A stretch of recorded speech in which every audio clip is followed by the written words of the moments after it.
আসসালামু আলাইকুম ওয়া রাহমাতুল্লাহি ওয়া বারাকাতুহু।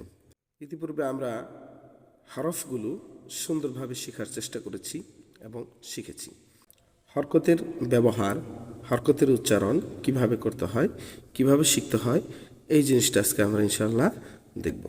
তাহলে এটা হলো এক জবর বা হরকত। যদি উপরে থাকে সেটাকে বলা হয় জবর, যদি নিচে থাকে সেটাকে বলা হয় জের, এবং উপরে একটা আছে গোল মাথা, ওটার নাম হচ্ছে পেশ। তাহলে এই জবরটাকে আমরা কিভাবে ব্যবহার করব সেই জিনিসটি আমরা ইনশাল্লাহ আজকে দেখব। প্রথমে যদি আমরা লক্ষ্য করি, এটা একটা অক্ষর। কি অক্ষরের নাম? আলিফ বা হামজা। যদি কখনো এই আলিফের উপরে জবর জের পেশ জজম হইলে সেই আলিফকে হামজা বলে, তাহলে আমরা এটাকে হামজার উচ্চারণ দেব বা হামজা বলবো। তাহলে আলিফে জবর বা আলিফ জবর কি? প্রথমে আলিফ, তারপর হরকতের নাম আলিফ জবর। এখন উচ্চারণ হবে আ। কি উচ্চারণ? আ। কি উচ্চারণ? আ। যেমন আকার দিয়ে আমরা যেভাবে উচ্চারণ করি, জবরের ক্ষেত্রে সবসময় মোটামুটি আকার দিয়ে উচ্চারণগুলো হয়ে থাকে। তো আমরা সেইভাবেই করব। আলিফ জবর আ, বা জবর বা। আমার সাথে সাথে বলেন, তাহলে আপনি ইনশাল্লাহ পারবেন। বা জবর বা, তা জবর তা, সা জবর সা, জিম জবর যা, হা জবর হা, খ জবর খ, দাল জবর দা, জাল জবর দা, দা।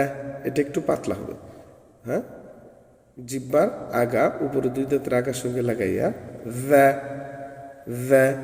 জা জবর জা, সিন জবর সা, শিন জবর সা, স জবর স, দ জবর দ, ত জবর ত, জ জবর জ, আইন জবর আ, গইন জবর গ, ফা জবর ফা, কব জবর ক, কাপ জবর কা।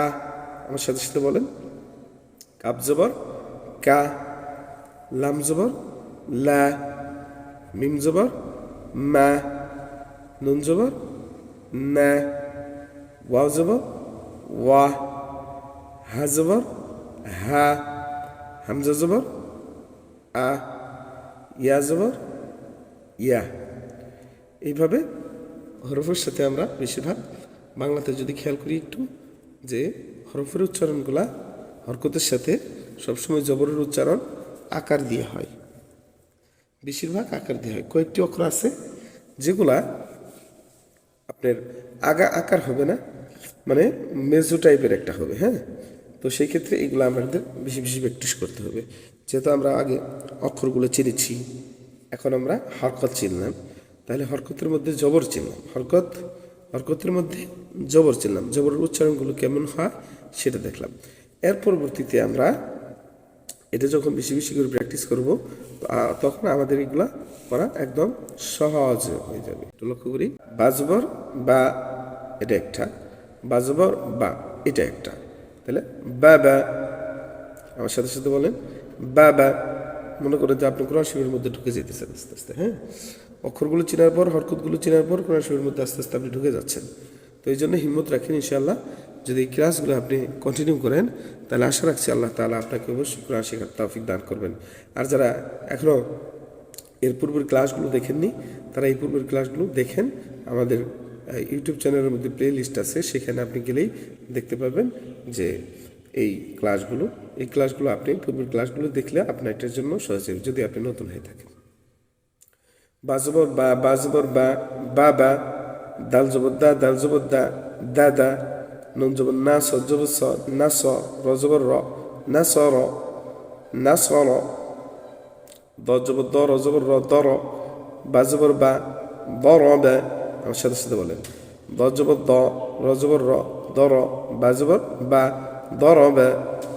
ফা জবর ফা তা জবর তা ফাতা হা জবর হা ফাতাহা ফা জবর ফা তা জবর তা ফাতা হা জবর হা ফাতাহা ফাতাহা কাব জবর কা তা জবর তা কাতা বা জবর বা কাতাবা কাব জবর কা তা জবর তা কাতা বা জবর বা কাতাবা যদি এতটুকু আপনি এসে থাকেন অবশ্যই ইনশাআল্লাহ লেগে থাকেন কোরআন শরীফ শিখতে পারবেন ক্লাসগুলো কন্টিনিউ দেখেন প্র্যাকটিস করেন ইনশাআল্লাহ দাল জবর দা খ জবর খ দা খ লাম জবর লা দাখলা দাখলা কাব জবর কা সিন জবর সা কাসা আমার সাথে সাথে বলবেন কাসা বা জবর বা কাসাবা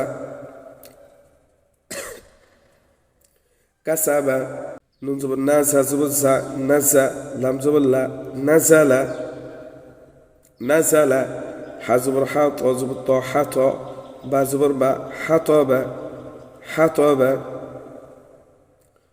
بابا دادا نصر ضرب فتح كتب دخل كسب نزل حطب এইভাবে প্র্যাকটিস করেন ইনশাআল্লাহ আশা করি আল্লাহ তাআলা আপনাকে অবশ্যই কোরআন শেখার মতো তৌফিক দান করবেন তাহলে আজকের ক্লাসটি এই পর্যন্তই ইনশাআল্লাহ পরবর্তীতে আমরা জেরির ব্যবহারগুলো দেখব আসসালামু আলাইকুম